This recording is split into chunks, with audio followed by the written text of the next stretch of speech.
Imagine this. You're a Union soldier, crouched in the trenches at Petersburg, Virginia, in the summer of 1864. The air is still. Dawn begins to rise through smoke and dust. Then, without warning, the ground beneath you rips open. A roar like thunder shakes the world. Fire, dirt, men, horses, everything is hurled skyward in one terrible blast. The battlefield itself has exploded. This was no act of nature. It was a secret weapon, a tunnel packed with 8,000 pounds of gunpowder beneath Confederate lines. What began as a daring experiment soon became one of the most tragic failures of the entire Civil War. The story began months earlier. General Ulysses S. Grant had pressed his armies deep into Virginia. Robert E. Lee's Confederates clung to Petersburg, their last shield protecting the railroads that kept Richmond alive. What followed was a siege of misery, month after month of trench warfare, mud, disease, and exhaustion. Grant needed a breakthrough. His soldiers needed hope. That's when an unusual group stepped forward, a regiment of Pennsylvania coal miners. These were men who'd spent their lives underground, carving tunnels through stone and clay, working in darkness, breathing coal dust. They came to their commanders with an idea. If we can't break Lee's line above the ground, we'll blow it up from beneath. It sounded impossible, even foolish, but they were given the go-ahead. In late June 1864, the miners began digging. Their goal, a 500-foot tunnel under no man's land, straight toward a Confederate strongpoint known as Elliott's Salient. The work was slow, silent, and suffocating. They dug by hand, scraping with picks, hauling dirt in sacks, using wooden pipes and canvas to pump in air. Inside, the candles flickered dimly. The air was thick with dust and sweat. One miner later said it felt like digging toward hell itself. Above them, Confederate soldiers suspected something. They pressed their ears to the ground, even tried listening through crude stethoscopes. But the miners were too careful. They muffled every strike, every breath. Weeks later, the tunnel finally reached its target. Now came the most dangerous part, packing it with black powder.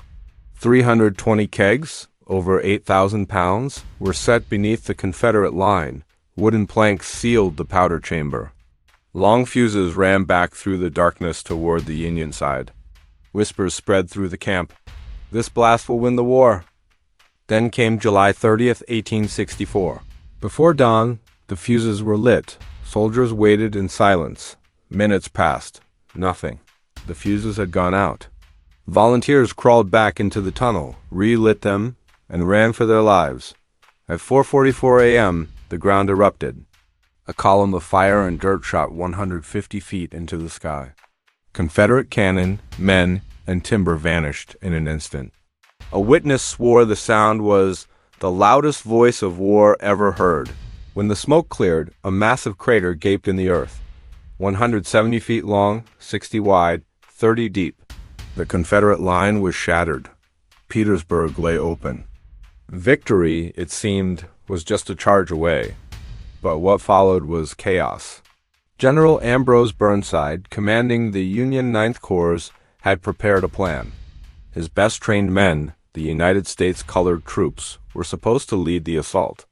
They'd rehearsed it carefully, knew to avoid the crater, and to attack around its edges. But at the last moment, Union High Command intervened. They feared political backlash if black troops led the attack and were slaughtered. So, inexperienced white regiments were sent in instead. When the dust settled from the blast, those troops charged forward, straight into the crater itself. At first, they were stunned. The pit was enormous, a smoking chasm filled with bodies, splintered wood, and burning debris. Believing it offered cover, they scrambled down into it. Within minutes, thousands were trapped in a hole they couldn't climb out of. Orders grew confused. Officers shouted in panic. Soldiers slipped on blood and loose soil. What was meant to be a lightning strike became a bottleneck of chaos. Then the Confederates struck back. General William Mahan rushed reinforcements to the breach. Artillery rolled into position along both sides of the crater, and within minutes, cannon fire poured down into the pit. Musket volleys followed, raining lead on the men below. A survivor later wrote, "The crater became a slaughter pen. We were shot down like sheep. When the black regiments were finally ordered forward, hours late, they fought bravely, charging into a storm of gunfire. But they too were trapped, surrounded, and cut down. Many were killed even after surrendering. By mid-morning, the Union's great hope had turned to horror. Nearly 3,800 Union soldiers were killed, wounded, or captured. Confederate losses were a fraction of that. The mine that was supposed to win the war became a grave for those who dug it. When the guns fell silent, the crater was a pit of smoke, blood, and regret. Burnside's career never recovered. Grant called it one of the war's most regrettable failures. The siege dragged on for 9 more brutal months before Petersburg finally fell. But the mystery remains. Had the original plan been followed, could the war have ended that summer? Or was disaster inevitable the moment man turned the earth itself into a weapon?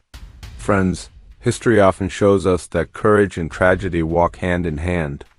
The Battle of the Crater was both a brilliant idea born in darkness that erupted in fire and ended in chaos. If you enjoy uncovering these forgotten Civil War stories, please like, share, and subscribe, and tell me in the comments.